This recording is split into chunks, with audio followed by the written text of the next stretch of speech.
उसकी चुप्पी को उन्होंने उसकी कमजोरी समझी। वो भूल गए थे कि तूफान आने से पहले गहरा सन्नाटा होता है। नमस्कार दोस्तों, मैं हूँ पूनम और आप देख रहे हैं मेरा चैनल पुनःमृत। यहाँ मैं लेकर आती हूँ आपके लिए पुरानी ज्योतिष और पौराणिक कथाएं जो आपके जीवन को ज्ञान और भक्ति से भर देंगी। अगर वीडियो अच्छा लगे तो लाइक, सब्सक्राइब और शेयर जरूर करें। और हाँ, कमेंट बॉक्स में जय माता दी लिखना बिल्कुल न भूलें। आहाना के लिए दिन और रात एक ही उदास रंग में घुल चुके थे। सुबह की पहली किरण उम्मीद की जगह एक अनचाहे कर्तव्य का बोझ लेकर आती और रात का अंधेरा शांति की जगह दिन भर के अपमानों की चुभन को और गहरा कर देता था। उसका कार्यस्थल, जिसे लोग अपनी प्रगति की सीढ़ी मानते थे, आहाना के लिए एक ऐसा अखाड़ा बन चुका था जहां हर रोज उसके आत्मविश्वास की बलि दी जाती थी।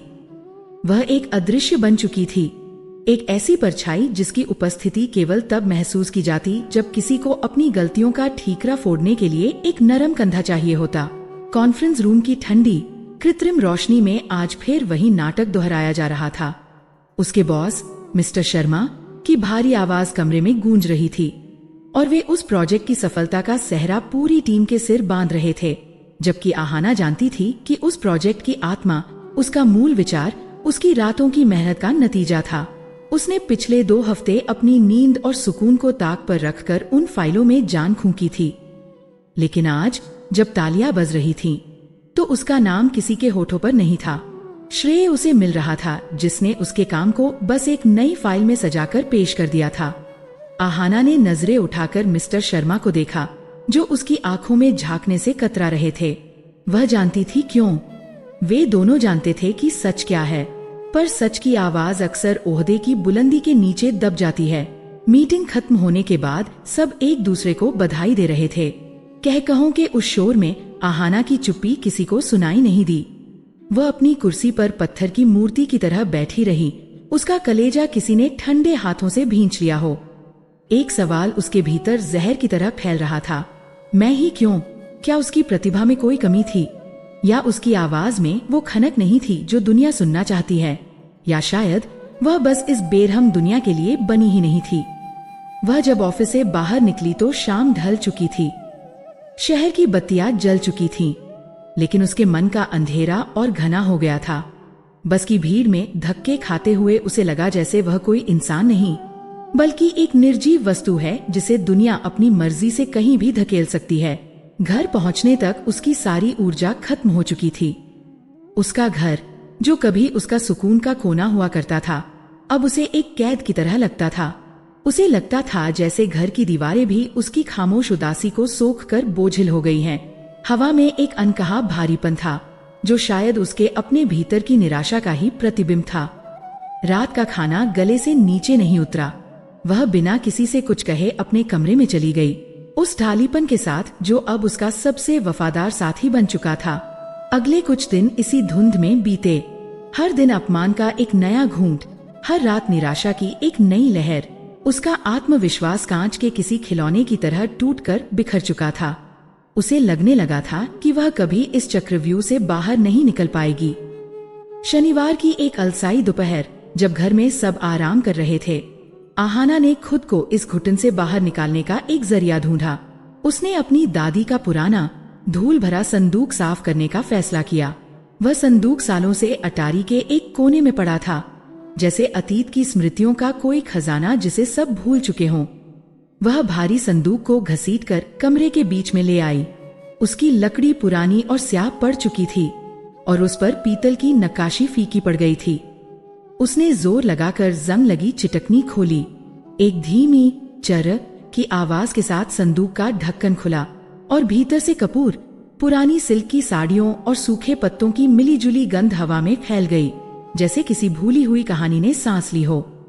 संदूक में पुरानी तस्वीरें थीं, शादी के जोड़े थे, कुछ चांदी के बर्तन थे और दादी के हाथ से लिखी एक डायरी थी। आहाना एक एक चीज को बाहर निकाल रही थी। उन चीजों को छूते हुए उसे एक अजीब सा सुकून मिल रहा था, जैसे वह अपने वर्तमान की कड़वाहट से भागकर अतीत की किसी मीठी छाव में आ गई हो।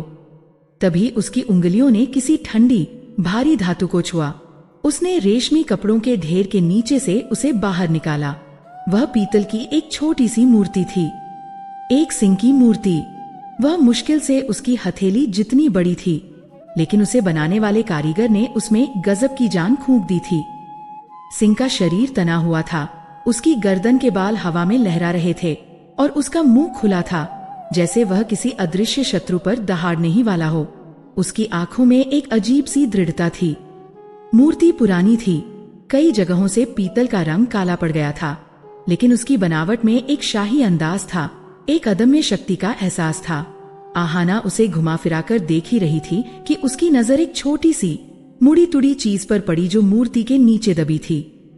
वह एक भोजपत्र का टुकड़ा था जो वक्त के साथ पीला और नाजुक हो गया था। उस पर स्याही से कुछ लिखा था। लिखावट पुरानी थी, लेकिन शब्द अभी भी पढ़े जा सकते थे। आहाना ने उसे ध्यान से पढ़ा। उस पर लिखा था, जब साहस का सूर्य अस्त हो तो उत्तर पूर्व में सिंह को स्थापित करना, वह तुम्हारी दिशा और तुम्हारी दहाड़ वापस लाएगा। आहाना को यह पढ़कर कोई खास हैरानी नहीं हुई। उसे ये सब एक पुराना अंधविश्वास लगा, एक ऐसी बात जिसका आज की दुनिया में कोई मतलब नहीं था। दहाड़, दिशा, ये सब तो कहानियों में अच्छा लगता है, असल जिंदगी में तो सिर्फ दफ्तर की फाइलें और बॉस की डांट होती है। उसने उस भोजपत्र को वापस मोड़कर मूर्ति के साथ रख दिया और संदूक का बाकी सामान देखने लगी। लेकिन न जाने क्यों वह मूर्ति और उस पर लिखी वो पंक्ति उसके दिमाग में अटक गई। जब साहस का सूर्य अस्त हो, उसे लगा जैसे ये शब्द सीधे उसी के लिए लिखे गए थे। उसका साहस का सूर्य तो कब का अस्त हो चुका था, अब तो सिर्फ निराशा की अमावस थी। उस रात उसे नींद नहीं आई। करवटें बदलते हुए बार बार उसके मन में वही ख्याल आ रहा था, क्या एक पीतल की मूर्ति कुछ बदल सकती है? उसका तार्किक मन कह रहा था कि यह मूर्खता है, लेकिन उसका थका हुआ, हारा हुआ दिल एक छोटे से सहारे की तलाश में था, चाहे वह कितना ही अतार्किक क्यों न हो। निराशा की उस गहराई में, जहाँ तर्क और उम्मीद दोनों साथ छोड़ चुके थे, इंसान किसी भी तिनके को पकड़ने के लिए तैयार हो जाता है। आहाना ने फैसला किया, इसमें हर्ज ही क्या है। वह उठी और उस पीतल के सिंह को उठा लाई। उसने अपने कमरे पर नजर दौड़ाई। उत्तर पूर्व का कोना, उसके कमरे का वह कोना सबसे ज्यादा उपेक्षित था। वहाँ एक पुरानी मेज पड़ी थी जिस पर धूल जमी थी और पुरानी किताबों और रद्दी कागजों का ढेर लगा था। वह कोना उसके अपने मन का आईना था, अव्यवस्थित, भारी और अंधेरे में डूबा हुआ। उसे भोजपत्र की बात याद आई, वह तुम्हारी दिशा वापस लाएगा। शायद दिशा वापस पाने के लिए पहले उस जगह को साफ करना जरूरी था। अगले 1 घंटे तक वह उस कोने को साफ करती रही। उसने एक एक किताब हटाई, धूल में सने कागज फाड़कर फेंके और गीले कपड़े से उस मेज और दीवार के जाले साफ किए। जैसे जैसे वह उस कोने की गंदगी साफ कर रही थी, उसे महसूस हो रहा था जैसे उसके अपने भीतर का कोई बोझ हल्का हो रहा हो। उस कोने को साफ करने का यह काम एक अनुष्ठान जैसा बन गया था। जब वह कोना पूरी तरह साफ हो गया तो कमरे में अचानक एक खुलापन सा महसूस होने लगा। उसने उस खाली साफ मेज के बीचों बीच उस पीतल के सिंह को रख दिया। कमरे की हल्की रोशनी में पीतल की वह मूर्ति चमक उठी। अब वह सिर्फ धातु का एक टुकड़ा नहीं लग रही थी, बल्कि उस खाली कोने में एक जीवंत उपस्थिति का एहसास दे रही थी। आहाना ने उसे कुछ देर तक देखा। उसके चेहरे पर कोई उम्मीद नहीं थी, बस एक अजीब सी शांति थी। ये शांति कुछ करने से आती है, भले ही उसका नतीजा कुछ न निकले। उसने कुछ नहीं बदला था, लेकिन उसने एक कोशिश की थी। यह जानते हुए कि शायद कुछ नहीं होगा, उसने एक कदम उठाया था। और कभी कभी यही पहला कदम सबसे ज्यादा जरूरी होता है। अगली सुबह जब उसकी दादी देवकी पूजा के बाद उसके कमरे में आई, तो उनकी नजर उस साफ सुथरे कोने और वहां रखी सिंह की मूर्ति पर पड़ी। उनके चेहरे पर एक हल्की सी रहस्यमयी मुस्कान फैल गई। उन्होंने आहाना से कुछ नहीं पूछा, बस उसके सिर पर हाथ फेरा और चली गईं। लेकिन आहाना समझ गई कि दादी सब समझ गई हैं। शाम को जब आहाना दफ्तर से लौटी तो उसका चेहरा आज भी उतरा हुआ था। दादी ने उसे अपने पास बुलाया। वे आंगन में एक चारपाई पर बैठी थी। उनके हाथ में माला थी और चेहरे पर एक सौम्य तेज था। उदास है? उन्होंने पूछा। उनकी आवाज में गहरी ममता थी। आहाना ने बस सिर हिला दिया। शब्द उसके गले में ही फंस गए थे। जानती हो तुम्हारी समस्या क्या है? दादी ने कहा, हम अपनी लड़ाइयों को हमेशा बाहरी दुनिया में खोजते हैं। हम सोचते हैं कि हमारा बॉस खराब है, हमारे सहकर्मी मतलबी हैं या हमारी किस्मत ही बुरी है। लेकिन हम यह भूल जाते हैं कि हर बाहरी युद्ध का बीज हमारे भीतर ही होता है। आहाना ने हैरानी से उनकी तरफ देखा।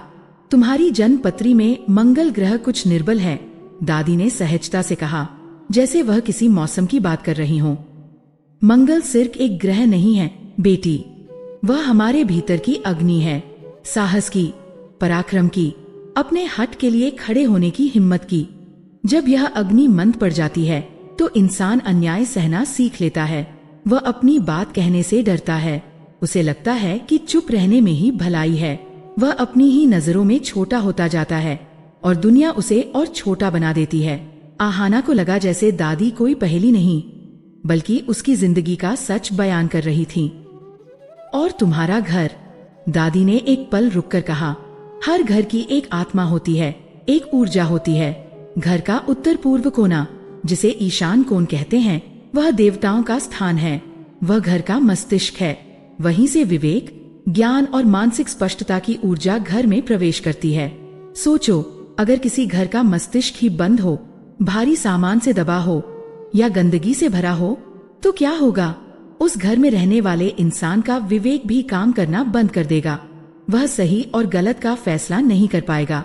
वह भ्रमित रहेगा, दिशाहीन। अब आहाना की आंखों में एक चमक आई। उसे सब कुछ जुड़ता हुआ महसूस हो रहा था। दादी मुस्कुराईं। तुमने अनजाने में ही सही पर एक बहुत सही काम किया है। सिंह माँ दुर्गा का वाहन, साहस और शक्ति का प्रतीक है, मंगल की ऊर्जा का सबसे जीवंत रूप। तुमने उस साहस के प्रतीक को अपने घर के मस्तिष्क में, उस पवित्र दिशा में स्थापित किया है। तुमने उस सोई हुई ऊर्जा को जगाने का पहला कदम उठाया है। तुमने ब्रह्मांड को एक संकेत दिया है कि अब तुम और चुप नहीं रहोगी। आहाना मंत्रमुग्ध होकर सुन रही थी। उसे ये सब किसी कहानी जैसा लग रहा था, लेकिन एक ऐसी कहानी जिसमें वह खुद एक पात्र थी। दादी ने उसका हाथ अपने हाथ में ले लिया। तुम्हें माँ कात्यायनी की कथा पता है? आहाना ने ना में सिर हिलाया। तो सुनो। दादी की आवाज में एक ठास खनक आ गई, जैसे वह उसे किसी दूसरे ही युग में ले जा रही हो। एक समय था जब महिषासुर नाम के एक असुर ने अपने बल और अहंकार से तीनों लोकों को जीत लिया था। देवता हार गए थे, इंद्र का सिंहासन छिन चुका था और धर्म पर अधर्म का अंधेरा छा गया था। देवता असहाय होकर त्रिदेवों के पास पहुँचे। उनके भीतर क्रोध था, पीड़ा थी, अपमान की आग जल रही थी। तब ब्रह्मा, विष्णु और महेश तीनों के मुख से एक दिव्य तेज निकला। फिर एक एक करके सभी देवताओं ने अपने भीतर की सारी ऊर्जा, सारा क्रोध, सारा तेज उस एक बिंदु पर केंद्रित कर दिया। वह सिर्फ रोशनी का एक पुंज नहीं था बेटी, वह अन्याय के विरुद्ध खड़ा हुआ एक सामूहिक संकल्प था। उस महातेज पुंज ने एक देवी का रूप लिया। उनके हजारों हाथ थे, उनका मुख चंद्रमा की तरह शीतल, पर उनकी आंखों में सूर्य का ताप था।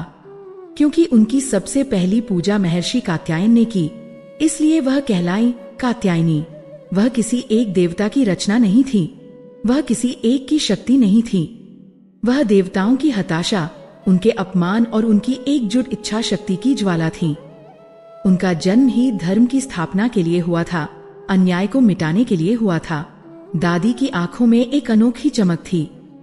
जब कोई स्त्री अपने सम्मान के लिए लड़ती है तो वह अकेली नहीं होती, उसके भीतर माँ कात्यायनी की वही ज्वाला धधक रही होती है। जब कोई इंसान अन्याय के खिलाफ पहली बार आवाज उठाता है तो वह सिर्फ एक इंसान की आवाज नहीं होती, वह धर्म की स्थापना का पहला संकल्प होता है। तुम्हारी लड़ाई सिर्फ तुम्हारी नहीं है आहाना, दादी ने आहाना की आंखों में झांकते हुए कहा। यह हर उस इंसान की लड़ाई है जिसे कभी दबाया गया है, जिसे कभी अनदेखा किया गया है। और जब तुम अपने लिए खड़ी होगी तो याद रखना, तुम्हारे पीछे ब्रह्मांड की वह सारी सामूहिक ऊर्जा खड़ी होगी जिसने कात्यायनी को जन्म दिया था। उस रात आहाना को बहुत गहरी नींद आई।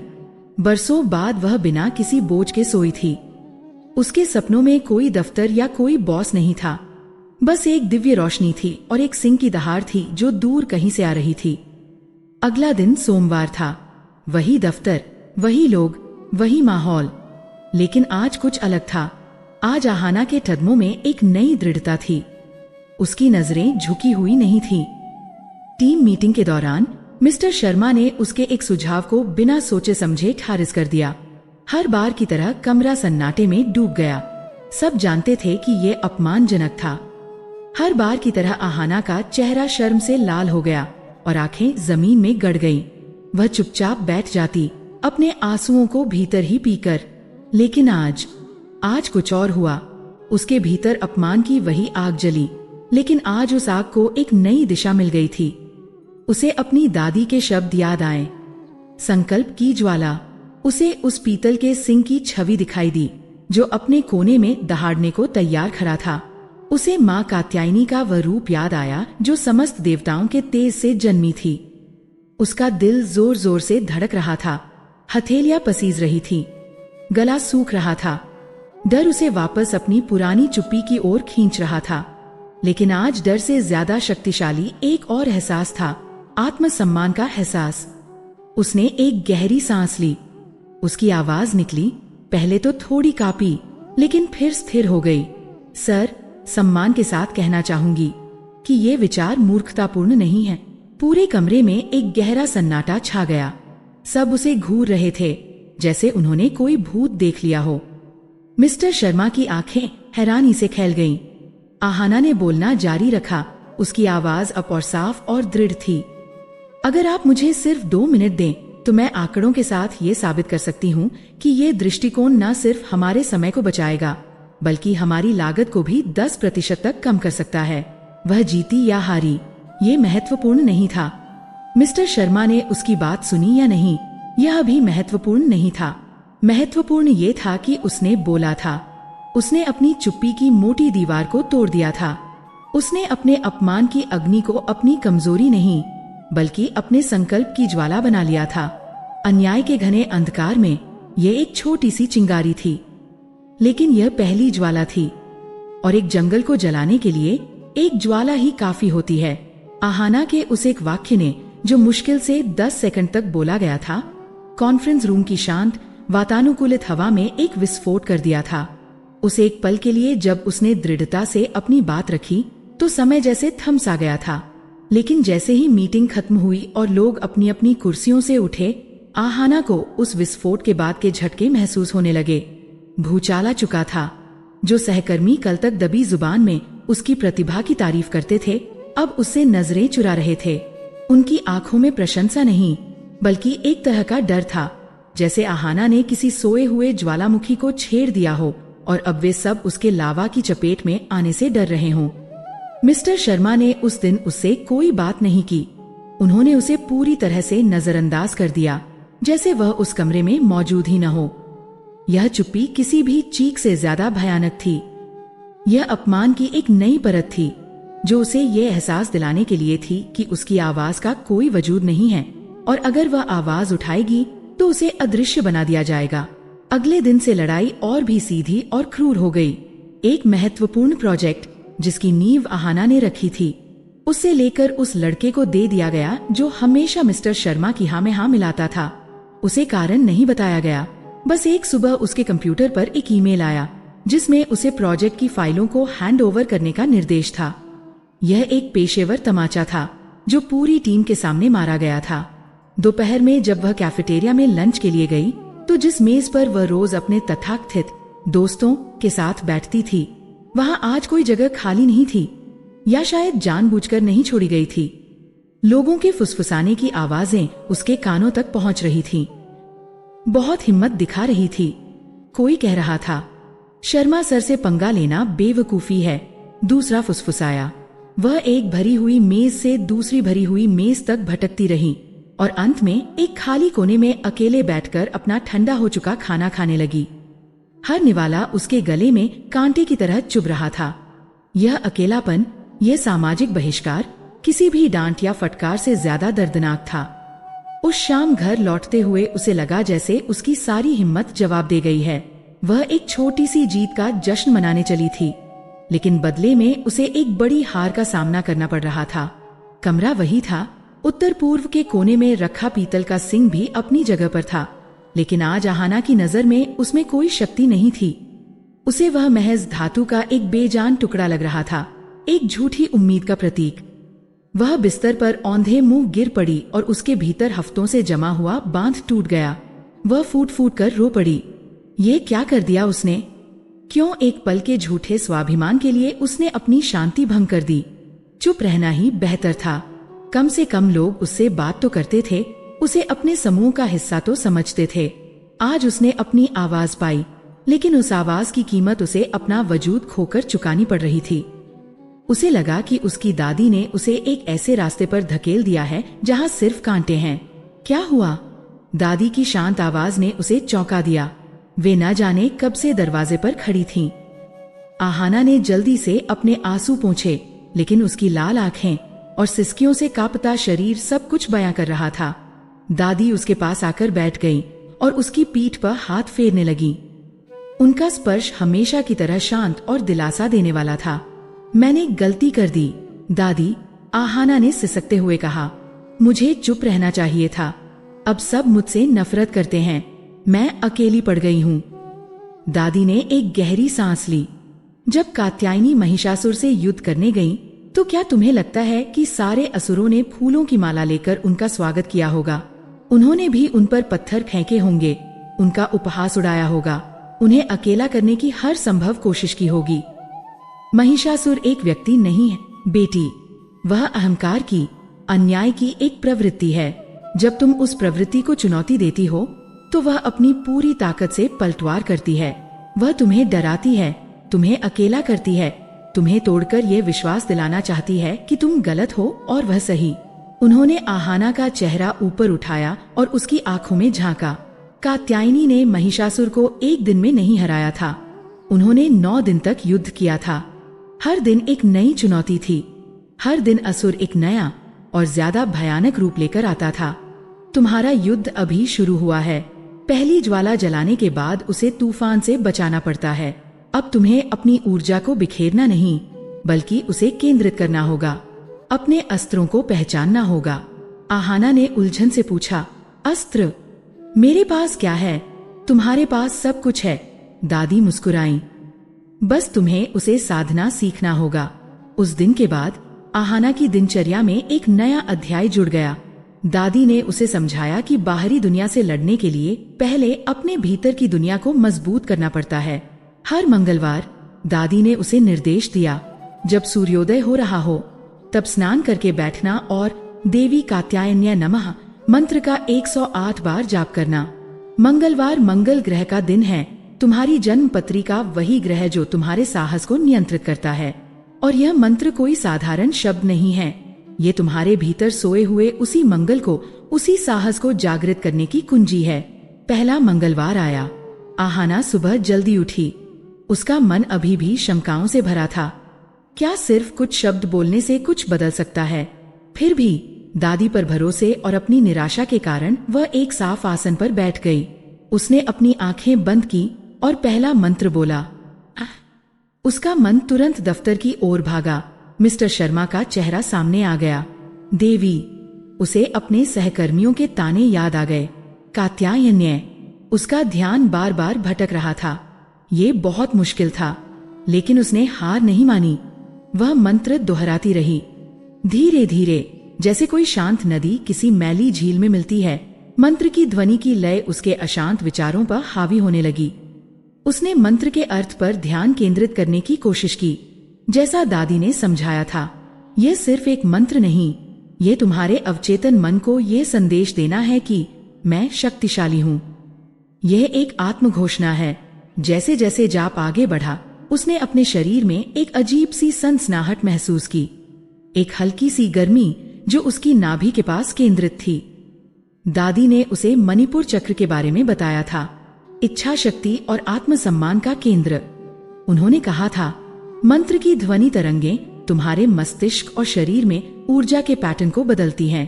कात्यायनी मंत्र विशेष रूप से तुम्हारे भीतर की उस अग्नि को सक्रिय करता है जो तुम्हें अपनी शक्ति का एहसास कराती है। 108वें मनके पर पहुंचकर जब उसने अपनी आंखें खोली तो दुनिया बदली हुई नहीं थी, लेकिन उसे देखने का उसका नजरिया बदल रहा था। उसके भीतर एक अजीब सी शांति थी, एक ठहराव था, इसके बाद दादी उसे घर के एक और कोने में ले गईं, दक्षिण पश्चिम दिशा, जिसे नैऋत्य कोण कहते हैं। यह कोना भी उपेक्षित था। यहाँ एक पुरानी टूटी हुई कुर्सी और कुछ बेकार सामान पड़ा था। दादी ने कहा, ये क्षेत्र तुम्हारे जीवन में स्थिरता, नेतृत्व क्षमता और संबंधों का होता है। यह पृथ्वी तत्व का क्षेत्र है। ये तुम्हें ग्राउंडेड यानी जमीन से जुड़ा हुआ और स्थिर बनाता है। जब तक तुम्हारे पांव जमीन पर मजबूती से ना टिके हों, तुम किसी भी तूफान का सामना कैसे करोगी? यदि यह क्षेत्र असंतुलित हो तो व्यक्ति को समाज में सम्मान नहीं मिलता, लोग उसे गंभीरता से नहीं लेते और उसके संबंध हमेशा अस्थिर रहते हैं। दादी के कहने पर आहाना ने उस कोने को भी साफ किया, वहां से सारा कबाड़ हटाया। दादी ने कहा, यहाँ पीली या सुनहरी रंग की वस्तुएं रखो। पीला रंग बृहस्पति का है, जो ज्ञान और सम्मान का प्रतीक है, और सुनहरा रंग सूर्य का, जो नेतृत्व क्षमता देता है। फिर दादी ने एक और महत्वपूर्ण बात कही, तुम्हारी कोई उपलब्धि, कोई पुरस्कार, कोई सर्टिफिकेट जिसे तुम भूल चुकी हो। आहाना को याद आया, कॉलेज में उसे स्टूडेंट ऑफ द ईयर का अवार्ड मिला था। एक वाद विवाद प्रतियोगिता में जीती हुई शील्ड भी थी। वे सब सालों से संदूक में बंद पड़े थे। दादी के कहने पर उसने उन्हें बाहर निकाला, साफ किया और उस दक्षिण पश्चिम कोने की दीवार पर लगाया। अपने उन पुरस्कारों को सालों बाद देखते हुए आहाना को कुछ याद आया। वह हमेशा से ऐसी नहीं थी। उसमें प्रतिभा थी, योग्यता थी। दुनिया के अपमान ने उसे यह भुला दिया था। अपनी उन उपलब्धियों को दीवार पर लगाते हुए उसे लगा जैसे वह सिर्फ सर्टिफिकेट नहीं, बल्कि अपने खोए हुए आत्मसम्मान को दीवार पर टांग रही है। जब तुम अपनी उपलब्धियों को इस दिशा में रखती हो, दादी ने समझाया, तो तुम ब्रह्मांड को यह संकेत भेजती हो कि तुम सम्मान और पहचान के योग्य हो। तुम अपने ही घर को, अपनी ही ऊर्जा को यह याद दिलाती हो कि तुम कौन हो। ये प्रक्रिया एक दिन की नहीं थी। हर मंगलवार को मंत्र जाप, अपने घर के ऊर्जा केंद्रों को संतुलित करना, ये सब आहाना की जिंदगी का हिस्सा बन गया। उसने अपनी दफ्तर की मेज के कोने में भी पीतल का वही छोटा सा सिंह रख लिया, जिसे वह अपनी दादी के संदूक से लाई थी। वह अब सिर्फ एक मूर्ति नहीं थी, बल्कि उसकी अपनी संकल्प शक्ति का एक भौतिक अनुस्मारक था।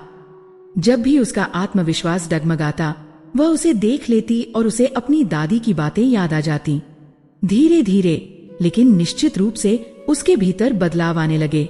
ये बदलाव बड़े और नाटकीय नहीं थे, बल्कि शांत और गहरे थे।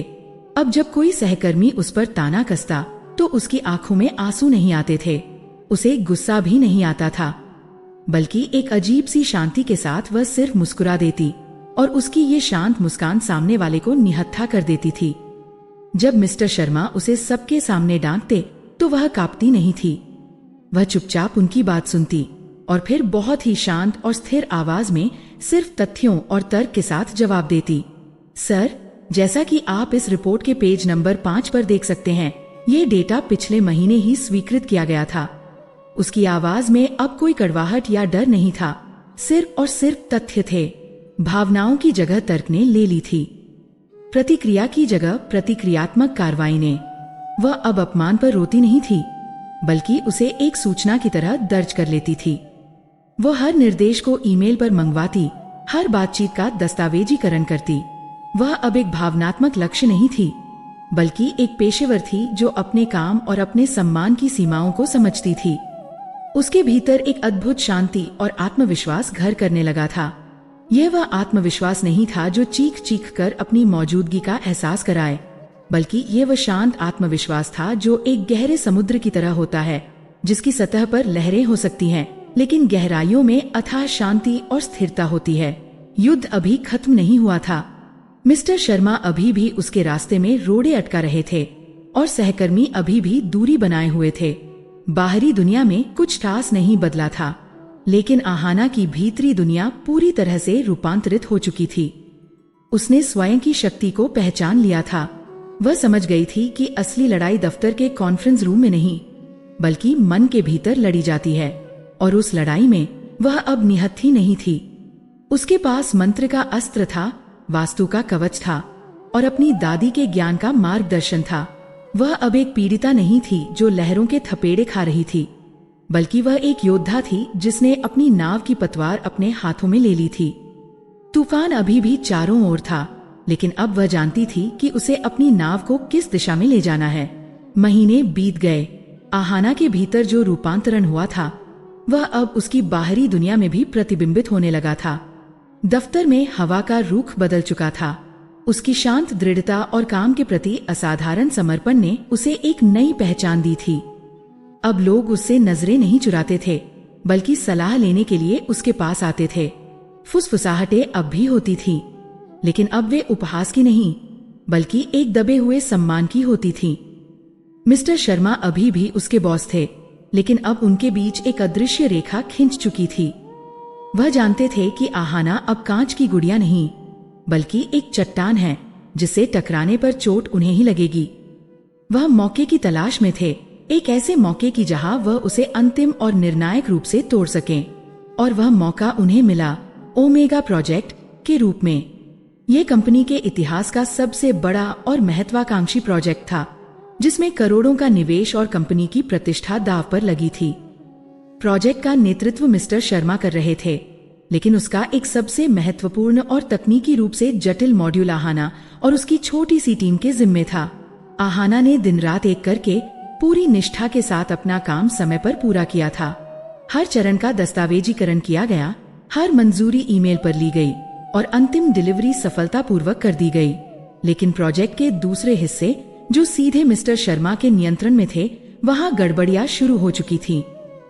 समय सीमाएं पार हो रही थीं, बजट बढ़ता जा रहा था और असफलता की आहट साफ सुनाई दे रही थी।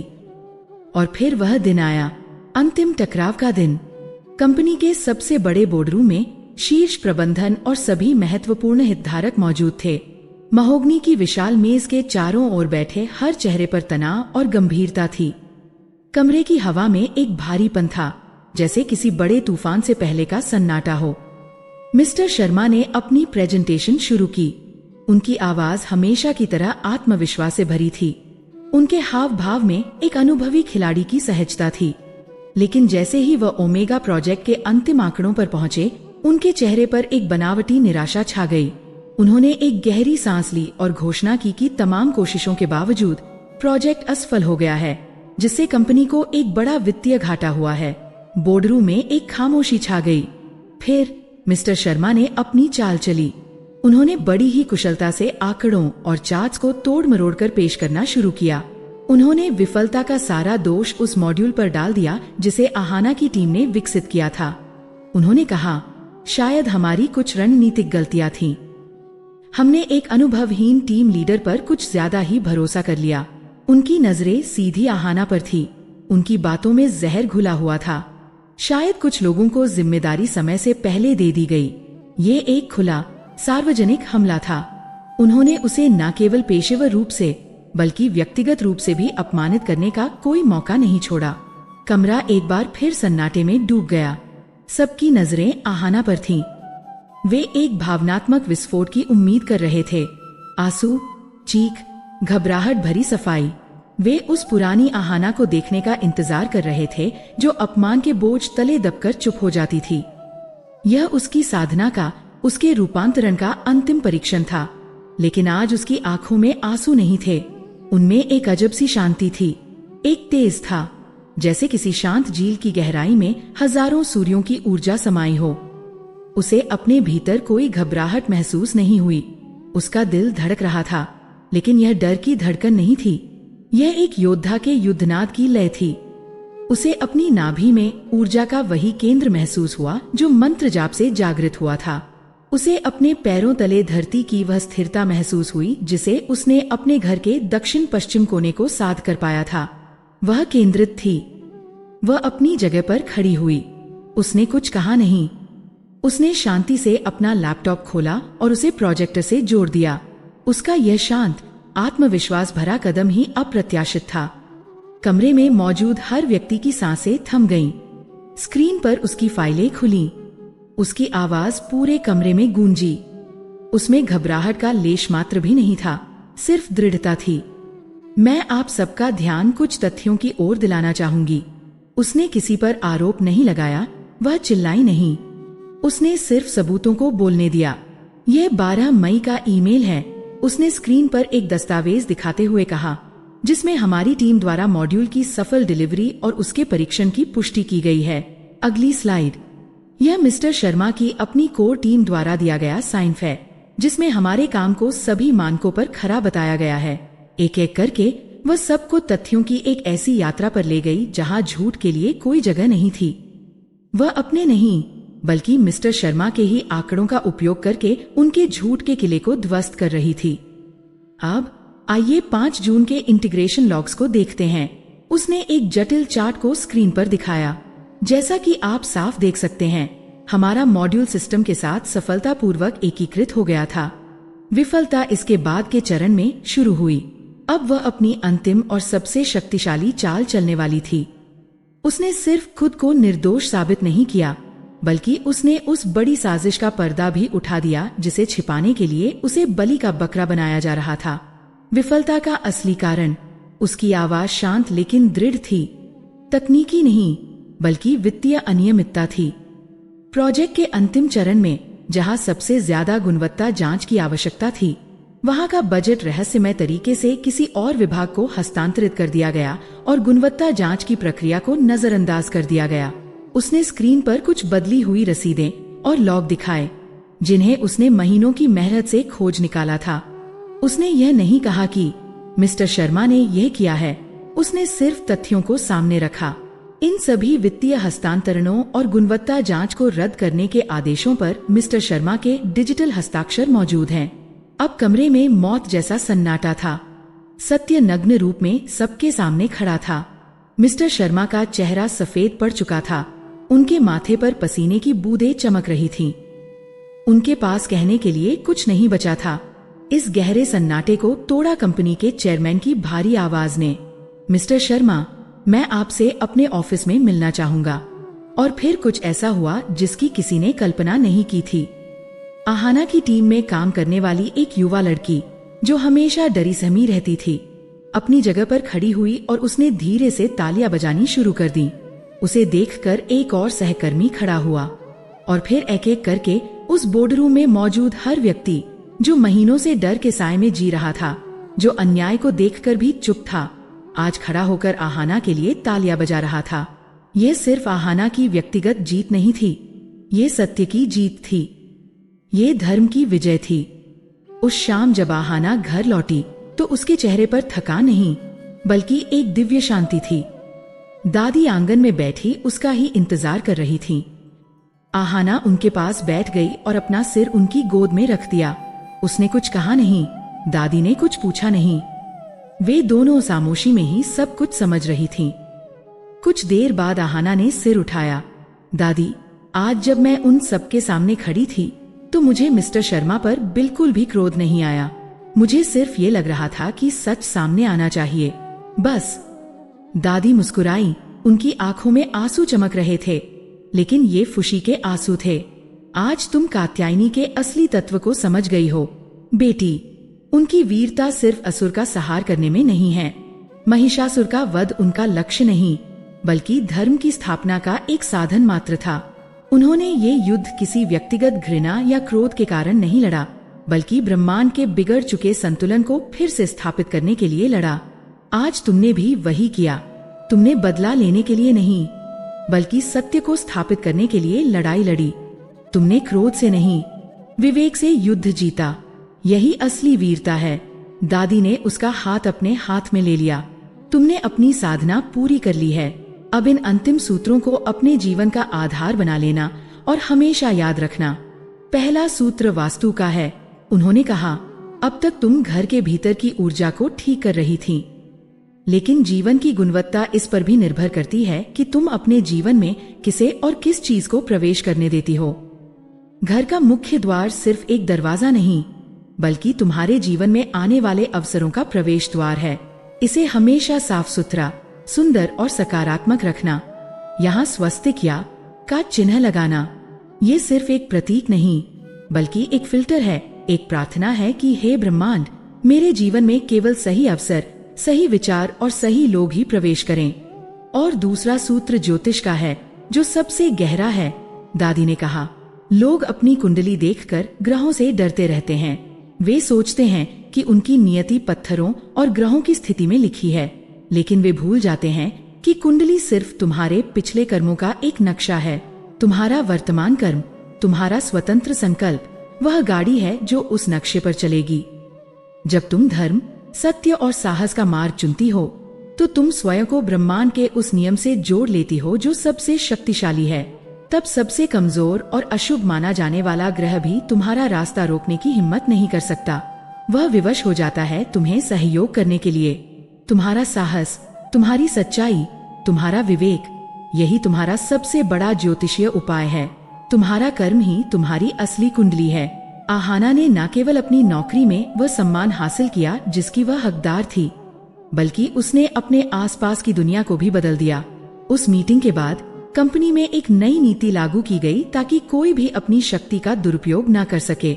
आहाना को एक बड़े विभाग का नेतृत्व करने की पेशकश की गई, जिसे उसने स्वीकार कर लिया।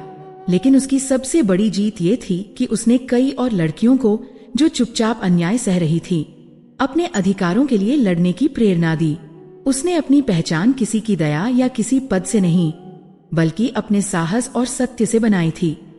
निष्कर्षतः हर स्त्री के भीतर एक आहाना है जो परिस्थितियों से डरती है, जो अपमान से टूटती है, और हर उसी आहाना के भीतर माँ कात्यायनी की अदम्य शक्ति का सागर भी छिपा है।